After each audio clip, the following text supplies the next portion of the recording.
Welcome to episode 116 of the Various and Sundry podcast. I am your host, Matt Harmon, joined live from the Vault Studio on the beautiful campus of Grace College and Theological Seminary by my good friend, my colleague, my co-host, and the man who is ready to grow some grass, John Scott Sloat. 'Tis the season, Matt. 'Tis the season. Yeah, warmer weather. I mean, longer days, right? Yeah. This week, it was a little wet yesterday. I was going to put it down yesterday, but the ground was a little damp. But this season is when you put down your crabgrass preventer and like sort of your de-winterizer, wakes up the grass a little bit. Okay. It's a little bit of fertilizer in there. Okay. All right. Do you have a preferred brand? Can we get a sponsorship out of this? I mean, I use – so Ace Hardware stocks this Scott's brand, and they have a 4-step process, and you put down you put it down in the early spring, one in late spring, one in summer, one in fall, and that's the process. Okay. So I'm doing that this year. We'll see what happens. And is Andrea as committed to the grass growing as you are? No, absolutely not. No. I see. Does she plant flowers? Does she do anything? Yeah. She loves the landscaping outside of the grass. Okay. She loves – and we love to garden, so we'll get some things going around Mother's Day probably in the garden. Okay. What do you want to plant? We usually do tomatoes, green beans, zucchini. I would love to do some cucumbers and do some pickling this year, make some pickles, but we'll see. All right. Sweet peppers, we'll do some sweet peppers. Okay. And if you'd like more gardening and yard tips, you can reach out to the show on Twitter at VNSPod. You can find us Does it feel echoey in here today? A little bit, I think. Well, they've made some changes to our studio. Again. Yeah. Yeah, they took – so there was a number of products in here. It was a storage closet, basically. Yeah. But that dampened a lot of the echo. They've now moved that to another location. Yeah. And it feels echoey to me. But I wonder maybe if we move the curtains. We got some curtains we could move around here that might help dampen. That's for today. Next week. Yeah, next week. Yes. If you'd like to email the show, variousandsundrypodcast@gmail.com. We're on Facebook and YouTube, Various and Sundry Podcast. And we would always love for you to leave a 5-star rating and a review. I tried to find Spotify reviews, and I was unsuccessful. So I don't know if I'm just technically illiterate on that platform, but I will take it by faith that some people have left reviews there and that they are. Somebody has told us they have. Yeah. Okay. Yeah. We're gonna take them at their word. Okay. All right. Well, in addition to warmer weather and grass planting and fertilizing and cultivating season, the NCAA tournament began this past weekend. Yeah. So how much basketball did you consume? Probably 4 or 5 hours. So in total, or like each day? No, not each day. Probably 4 to 6 hours in total. Okay. So I just have my digital antenna, so I just had CBS. Ah, gotcha. So I was only able to watch. Well, you can go online and watch through the NCAA March Madness app. Is that free? I figured I would have to put in a TV provider and all these things. Yeah, I don't know. I guess I haven't checked that, but yeah, I'm not sure. Okay. That was my assumption. That's why I haven't even tried it. But yeah, so I was watching. So what are you going to do? Because some of the games are going to shift. Like the Final Four is on TBS. Final Four and championship game. Yeah, I mean the championship game's well past your bedtime anyway. So yeah, so I will probably hop on a friend's YouTube TV, perhaps. Okay, I gotcha. I see how that works. You're good. You're welcome to do that. If I may speak for that unnamed friend. Okay, so let's talk briefly about just the tournament itself. Okay. Already lost 2 1 seeds. And now that we're at the Sweet 16 round. And it feels like there's been a decent number of upsets. Kentucky. Yes, Kentucky lost. That's that the was, biggest one. That was wild. That was the biggest one. And what was that team? St. Peter's. St. Peter's, the Peacocks. Yes.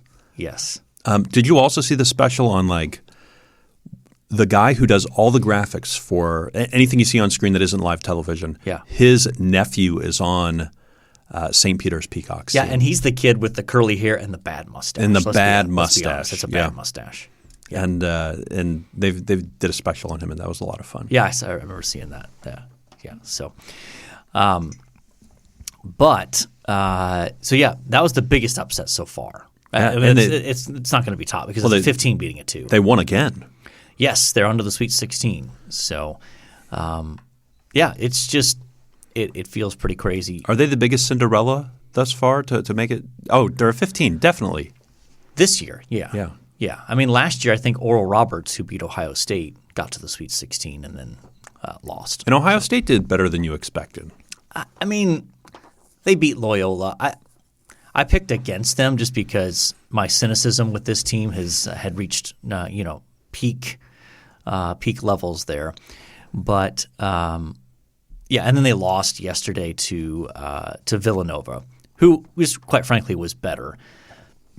But Ohio State made a game of it. They got down as many as 15. They had cut it all the way down to 2 with about 5 minutes left, and just couldn't make enough plays down the stretch. So,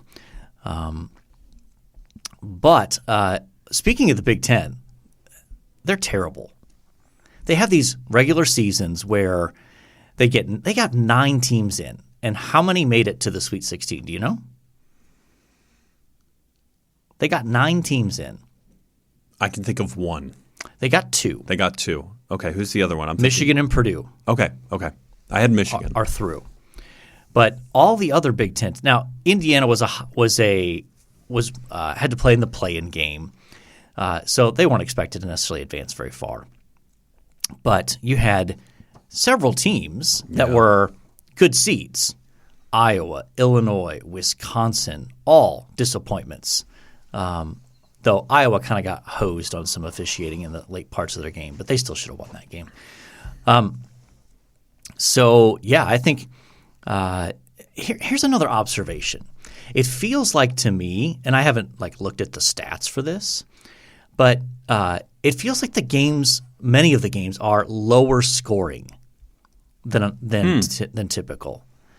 Like games in the 50s. Yeah. You expect most college games to be in the 60s and 70s typically, but there have been a good number of games where it's like, I'm not sure this team's going to break 50. And it ends up being like Ohio State won their first round game 54-41. That's a score you expected from 60 years ago before the three-point shot. And just other games have been in those sort of low 50s. So I'm not sure what's going on with that. SEC also hasn't had a good showing. Yes. I think they have one team in the Sweet 16, Arkansas. Is that it? So Tennessee lost. Kentucky lost. Auburn lost. Yeah. All 3 and 2 seeds. LSU lost. Mm-hmm. Who else is from the SEC that was in the turn? Arkansas. They're still alive. Arkansas is still in it. Yep, that was my one. Disappointing tournaments for those conferences.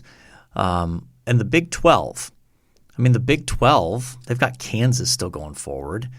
And who else do they have left? Does the Big 12 have left? Texas Tech. Texas Tech is still alive. Still alive. Baylor lost as a 1 seed. Did you watch that? Did you see the Baylor North Carolina game? I did not see the end of it. I saw the first half. Crazy. Mm-hmm. And you probably saw the clip though of the flagrant 2 that got the North Carolina kid ejected. And that really turned the game. Mm-hmm. I mean, Carolina was up 25, and Baylor fights all the way back to tie it to send it to overtime, and then just kind of runs out of gas. Yeah. Man. So I think more importantly, we need to talk about our bracket challenge. Yeah. How's it going for you? Terrible. Okay, so where are you sitting currently? What's your position out of – we have 41. We know you won't be last. Yeah, because somebody Kevin in our church, lovely man Kevin, never filled out his bracket. But signed up, yeah. But signed up. Yes. So we know you won't be last. Well, that's good. Oh, gosh. By the way, I'm having such annoying frustrations with the Yahoo app on my phone. It keeps kicking me out that I have to sign in repeatedly. I don't appreciate that. Really? So, is that happening in real time to you? It is happening in real time, but I can get in here. Well, it looks like you're tied for 25th. Yeah. Currently. Yeah. Yeah. Right from the start, it was a rough early on Thursday, it became apparent that I was going to struggle. So I'm tied for 25th. Here are my goals in this. Don't finish last, and try to finish first among myself, my wife, and my 2 sons. Like that's really those are the goals. How's that going? So I think I'll have to look here. So my son John is in 16th place, so he's ahead of me, though he doesn't have a lot of possible points left. And then my wife is tied is in 20th place, and I am in 25th. And then my son Jake is struggling 35th, but he's got a lot more possible points left than I do. So again, as you get later in the competition, the points each game you get right is obviously worth more. So should we run down the standings here? Sure. So we have do you want to do bracket names or names like first names? I mean, maybe I don't know. I guess we could do bracket names. Okay. In first, March Badness. Yes. Which is pretty good. Yes. I like that one. Yes. And she. Yes, she has 46 points with 90 possible. So she's not got a ton of possible She's points in trouble there long term. But I know this individual, and she has enjoyed her run to first place here. Yes. We'll see how long it lasts. It won't last long. We have Scott's Bracket, which feels like a provided name. Is that who I think it is? I believe so. Okay. I believe so. Okay. I believe that's my father. Okay. Yeah. You're going to call him out. Okay. Yeah. I believe that's my father. Okay. Who's doing quite well. Yeah. Yeah. And he's got 144 points left. Yeah. Potentially. So. And then tied with him is Chris. Give me the Dissy. Give me the Dissy. Yeah. Is his bracket name. Yeah. Not a lot of possible points left, so he may not be sustainable. And then we have a series of people tied for fourth. Yeah. So Lee's once legendary bracket. I believe that's Lee from Milford. Yeah, I believe so. And he's got a good amount of possible points. Yeah, he's in good shape. Dr. Bama and Mr. Hyde. Yeah. Who I believe is not in this country. Yeah. Seems to be doing quite well. Yeah. And then Church of Bracketology, which was one of my favorites. That's good. Which I don't know who that is. Yes, you do. Do I? Yeah. I think he is at our church. Oh, okay. Did he preach on Sunday? Yeah. Okay. That's who I think that is. I have no idea. And then Moi tied for seventh. Yep. 42 points, 114 remaining. Not a ton there. I lost 3 Final Four teams, so yeah, we're in trouble. And how far am I going with this? Go through ninth. Go through ninth here, and then John from Fort Wayne. Yeah. Good showing thus far, but not a lot of possible points left. Correct. Ask for the dissertation is next, which I love those. Yeah. Those are listeners. We know that. Yeah, lots of points available still for this for this entry. And then Snyder bracket, who's in my small group. Yeah. And then David's bracket. Yeah, I don't know who that is. I don't know who that is either. 41 points, 93 possible. Yeah. So. Yeah. So anyway.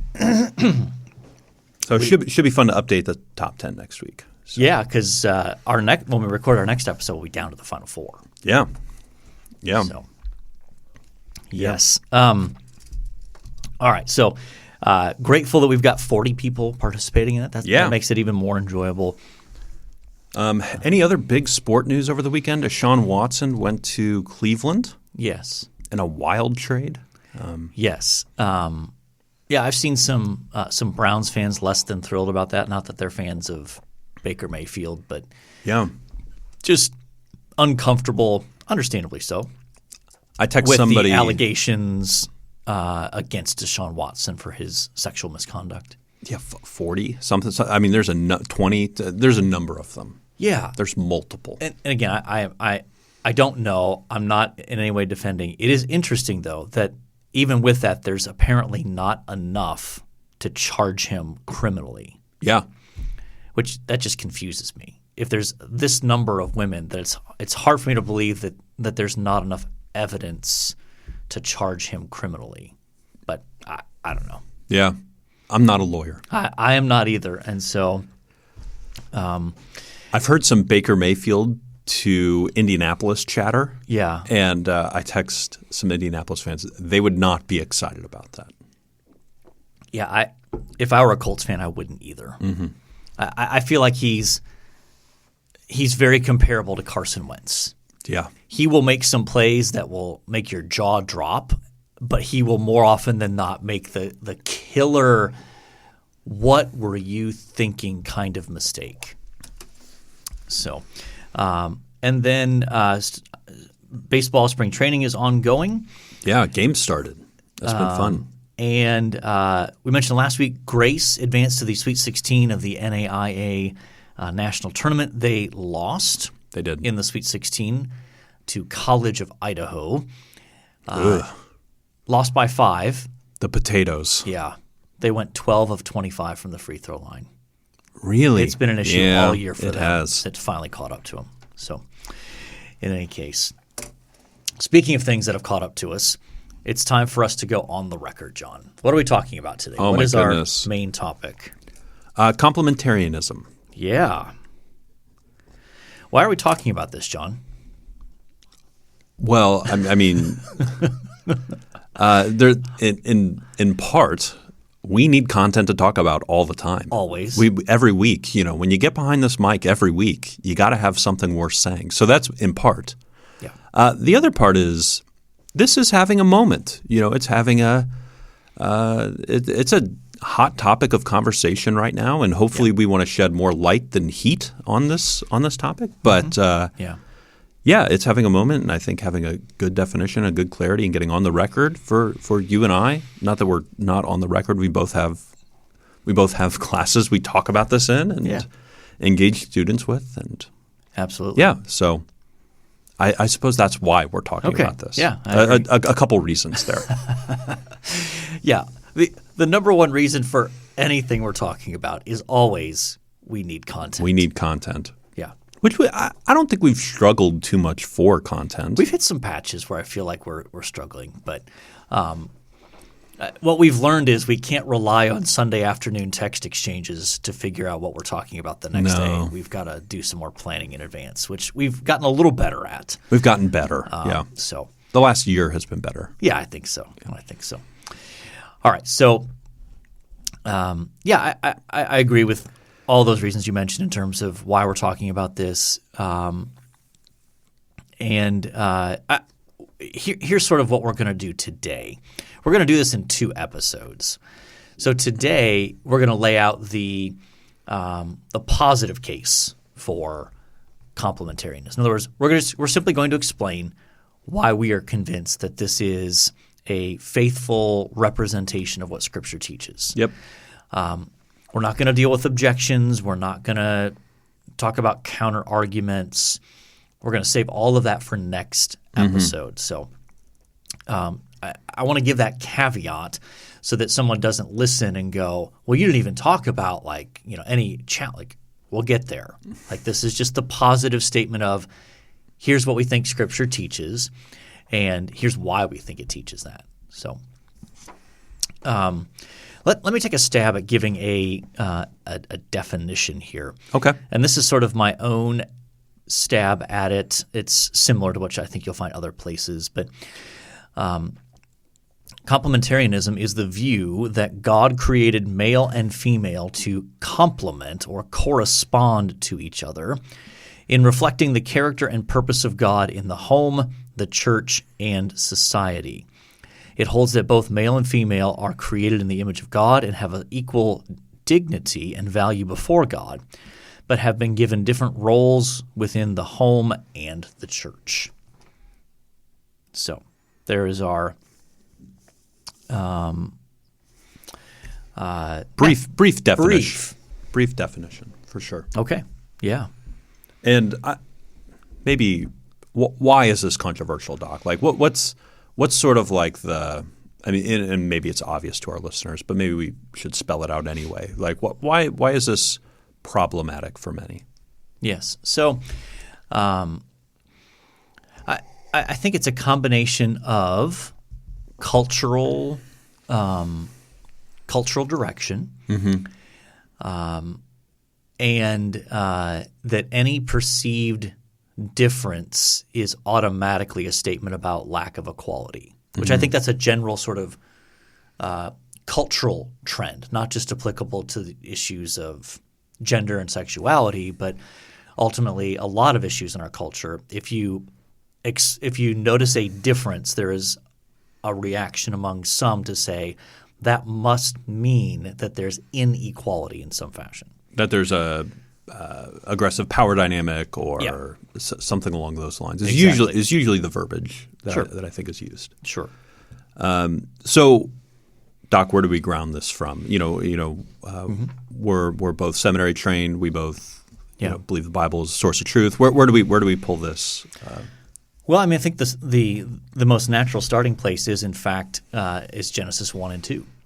That in Genesis 1, you have God creating, and I'm going to use the terminology that the text itself uses, God creating man in his image, male and female, he created them. So that the idea there is that both men and women are both made in God's image. They are equally divine image bearers. And that's really the emphasis of Genesis 1, the equality in terms of dignity and value of male and female. Then in Genesis 2, you get more of the distinction between male and female.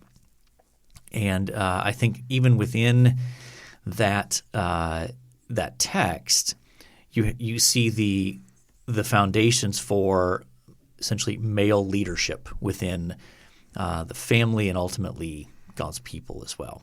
That Adam is made first, and the woman is made out of man and made as a helper for him. And sometimes people get hung up on that term as if it diminishes or demeans women, but God is described with that same term as our helper, so we can just kind of slow the roll on that one. If God can be our helper, then I think it's probably okay to say that a woman can be a helper to a man. So Genesis 1 really gives us the wide angle. Yeah. And to use another photography term, Genesis 2 gives us that macro, the sort of I think you mean micro. No, I think it's called – macro's the wide lens. I think micro's the small. Macro makes the small thing big in the lens, I thought. Okay. Maybe I'm incorrect. Anyway, gives us the narrow focus. Yeah, hit us up on you can all respond to our ignorance of photography terms at this point. Yeah. Anyway, but Genesis 2 zeroes in and really displays the complementing that is happening along there. Yeah, so that there's and again, complement not say nice things, but complement in the correspond to each other. That's the picture I think that comes from Genesis 1 and 2. And I think you even see it leading into Genesis 3, where the serpent attacks the woman. And I think part of what is striking is that Scripture, despite the fact that it's the woman who is deceived and eats the fruit and gives some to Adam, Scripture lays the blame for humanity's fall into sin at Adam's feet, which I think is a further reflection of the expectation that Adam was to lead and protect the woman as his wife. Mm-hmm. And so his failure to do so is part of why the blame is placed at his feet when it comes to humanity's plunge into sin. Yeah. So I think Genesis 3 still shows that in the way that God approaches Adam first, and and ask what's going on, what happened. And then even, some people will say, I guess that's getting into objections. That's getting into objections, I'll move away from that. So in any case, I think it's established in creation. So I think that's the sort of creation order that we start with. And that principle of male leadership within God's people and in the home is something that's continuously reaffirmed and portrayed all throughout the Old Testament and into the New Testament as well.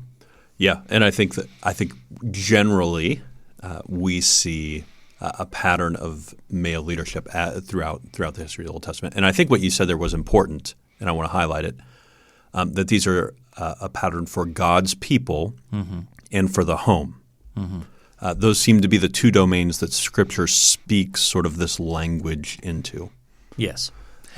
And I think and there's a range of views within Absolutely. complement, even people who would basically agree with what I've said so far. So this is we don't pretend to speak for all complementarians here. We're explaining our perspective. Yeah. And one of those sort of dividing points within complementarians is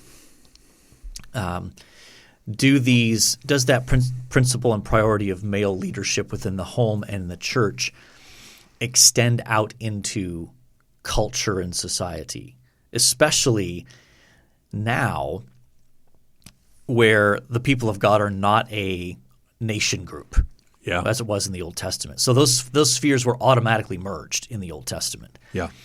Under the New Covenant, that's not the case. And so there is disagreement among complementarians to what extent, if any, should the sort of the priority of male leadership extend outside of the home and outside of the church. I think it's reinforced in the New Testament. I don't think it's accidental that Jesus has 12 men as his disciples, even though the Gospel of Luke, for example, goes out of its way to highlight Jesus' ministry to women and the role that women played in his ministry. At the same time, even after Jesus ascends, the leadership of God's people is given to men, to the apostles. Yeah. And I think we see that continue on into the New Testament letters as well and Acts.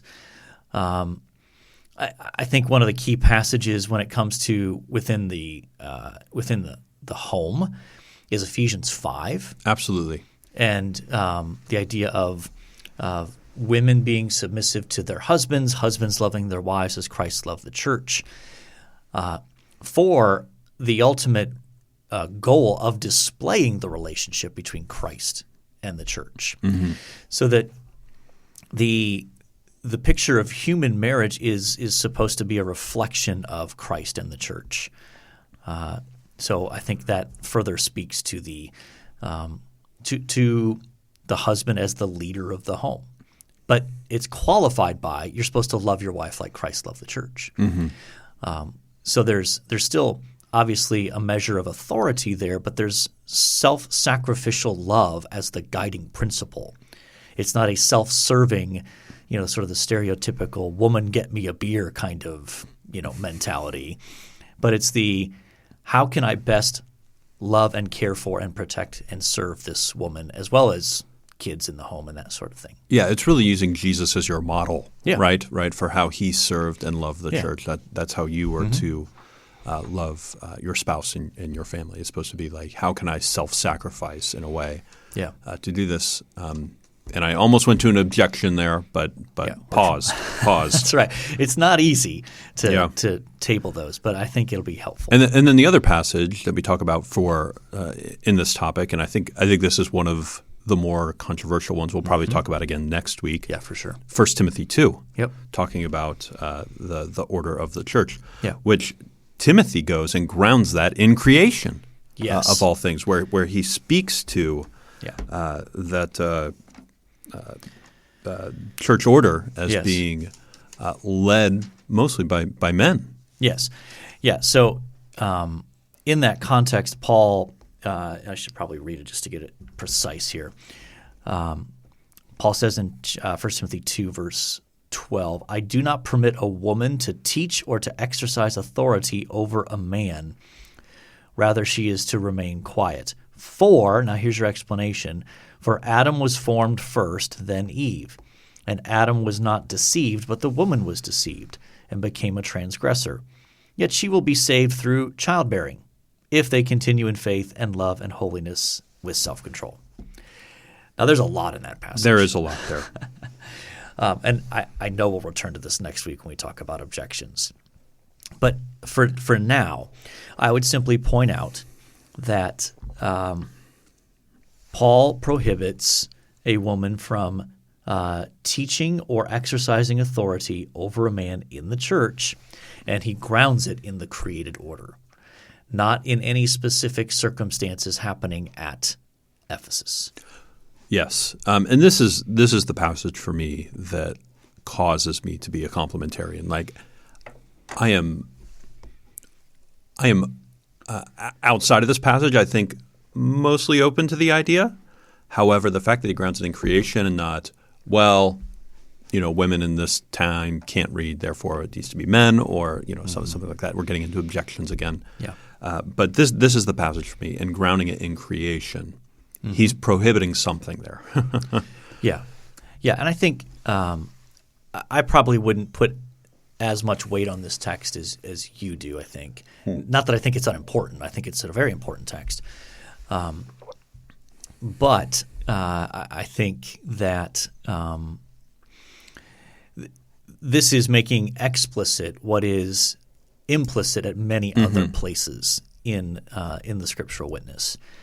And so I think that for me, this is more of just making clear what is the clear implication of the general sweep and tenor of Scripture on this issue. So, I think a text like this, inevitably in these discussions, and I'm going to try to steer away from the objections piece still at this point. One of the things that this comes down to, and this is true even of discussions of, say, Calvinism and Arminianism. We're just hitting all the hot buttons today, Each side has a set of texts that they think are clearer or have more weight than another set of texts, which the opposing view tends to put more weight on and more significance on. Mm-hmm. And so I raise this merely as sort of a hermeneutical point to say, inevitably in these conversations, opposing views can all marshal texts and say, see, that's what this means. And inevitably, the opposing view is going to have to say, okay, but that doesn't mean precisely what you think or what you say it's meaning right now. So in light of other texts that I take as more significant, clearer, or something like that. Yeah. And all sides do it when it comes to theological disagreements on these kinds of issues. Yeah. So, and here I would think I think it's good and helpful. We'll get into objections next week, but I just think there is and maybe people will crush me for this, and I suppose I don't care. There's a beauty to this vision of manhood and womanhood when it's lived out biblically. And I do think that we need to acknowledge that sometimes complementarians can, I think, go beyond what Scripture explicitly says and be overly specific and say, well, women shouldn't be able to do that, or women shouldn't be able to, okay, well, I don't know that Scripture directly says they can't or shouldn't do that. And I think so I'm probably floating into an objection there a little bit, but slightly. Here's another point that we'll circle back to next week.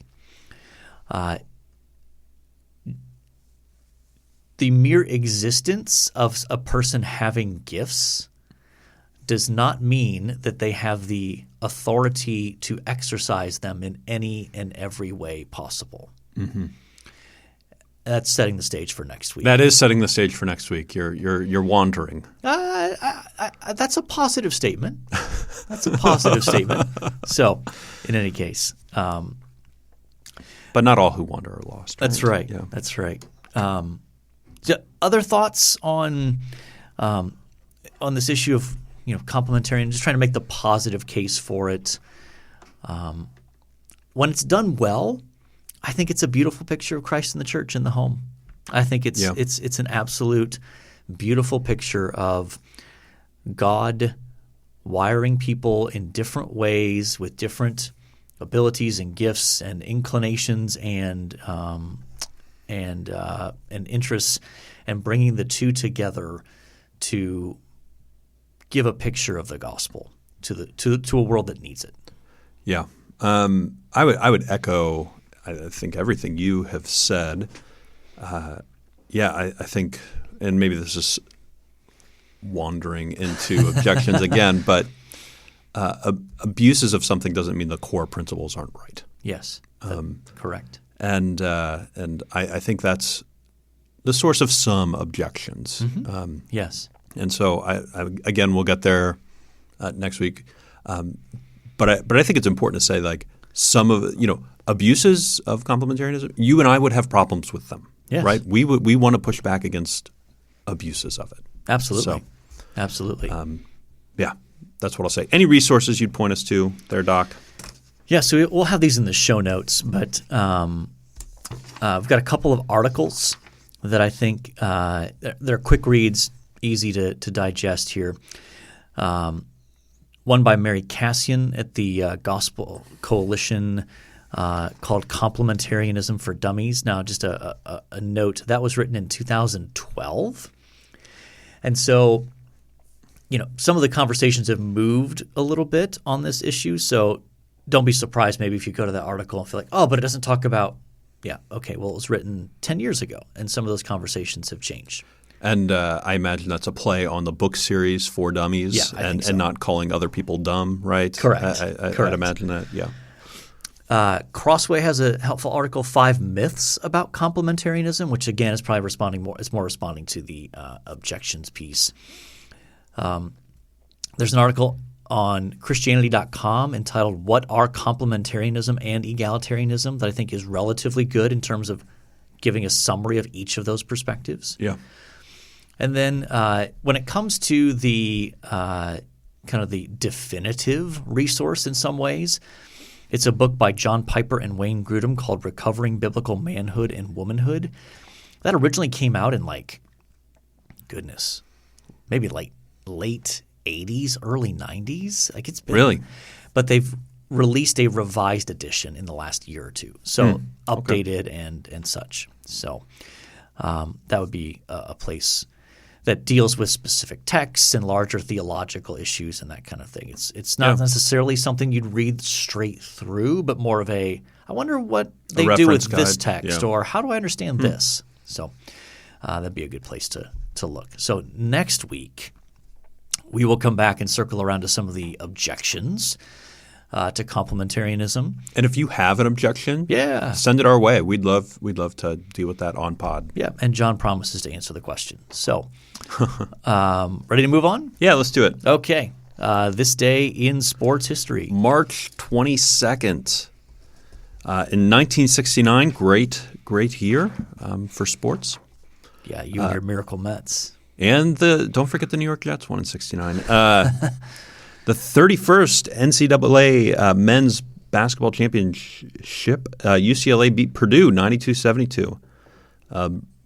Bruins won their third in a row. Mm-hmm. Center Lou Alcindor. You know who that is. Is that Kareem? It is. Okay.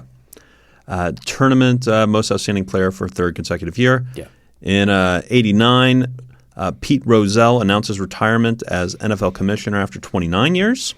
Yeah, he was kind of a legendary figure, obviously before your time. Yes. But I recognize the name. Yeah. Yeah. 94, the NFL announces the addition of the 2-point conversion. the league's first scoring change in 75 years. I didn't realize the two-point conversion has been around that long. I mean, it's been around for basically your lifetime. What I can remember. Lifetime there. But I remember the days before you could go for two in the NFL. Man. 2011, Lawrence Taylor pleads guilty for misdemeanors of sexual misconduct and is sentenced to 6 years probation. Yeah. He's a wild human. Yes. Yeah. There's a podcast I listened to called what is it? It's called Sports Criminals. Oh yeah. And they do these one-offs on or maybe 2 episodes, and they do one on Lawrence Taylor. It's fascinating. That dude was a freak. So if you ever seen an interview with Chris Sims, Phil Sims' son, and of course Phil was the quarterback for Lawrence Taylor's Giants. Yeah. Chris tells the story of being a kid getting ready to go on the bus, and Lawrence Taylor pulls up to the house at 7 a.m., clearly had been up all night, and is asking Phil's wife for golf clubs. This clearly been on drugs all night and all sorts of things. Yeah. 2013, Florida Gulf Coast, a school so new it wasn't eligible for the NCAA tournament until 2012, upset second seed Georgetown in the second round of the South Regional. The Eagles used a 21-2 second half run to pull away and to hold to win on in the final minute to become the first 15 to beat a 2. I think I remember that. Florida Gulf Coast. The 7th, 15th seed to beat a 2. 7th. Yeah, not first. 7th. Sorry, I was reading too quickly there. Yeah. Yeah, I remember that team. They were a lot of fun. I mean, I think they were flying high and they played above the rim a lot. Yes, from what I remember. Yeah, lots of great athletes and what were they called? They was like Lob City or something. They had some nickname that I forget now. If you remember, you can hit up the show and let us from. Yeah, they had some nickname that captured their high flying style of play. Who do you like? Or what do you like? Well, I think, again, this is what I would lean to. I think I'm going to lean towards Florida Gulf Coast since we're in the NCAA moment. But that's not a strong lean. What do you got? For me, it was between the 2-point conversion and the 3-peat by UCLA. Okay. But I could go Florida Gulf Coast. That was a fun time. Yeah, let's do that. Okay. We're probably going to have a chance to talk about UCLA winning a bunch of NCAA titles in the 60s again. So, one thing you liked? This last week, my church history course started, and I have 40. Wow. 40 church history students. Second class today, so excited about it. Looking forward to it. Yeah. Well, I'm going to keep that theme going. This academic term, I'm teaching my 2 favorite classes, Greek Exegesis 2, where we're going through Galatians, and we're finally able to use my commentary, which is kind of fun. And I'm teaching New Testament theology, which I think is probably my favorite class. And even this weekend, as I was looking ahead to what we're talking about this week, just really enjoyed the prep work for that. There are other classes that I teach that I enjoy, obviously, at some level, but New Testament theology is very much my wheelhouse. And so this week we're talking about how New Testament authors use the Old Testament, or later scriptural authors use earlier scripture. And that, of course, as you know, is you love that. Yeah, one of my wheelhouses. So, all right. So we've talked NCAA tournament action. We've talked our bracket competition. Shout out to Autumn in Winona Lake for currently leading after we get to the Sweet 16 here. The ironic thing is that the prize is one of your books. One of my books. And let's just say she has a connection to the family that she could probably get one without having to win the competition. We talked about complementarianism. We talked about Florida Gulf Coast and their upset over Georgetown. And we talked about our 2 favorite classes to teach. Yeah. So I think by definition, we have covered our various and sundry topics. And so at this point, I think all that's left to say is until next time, The Lord bless y'all real good. Later.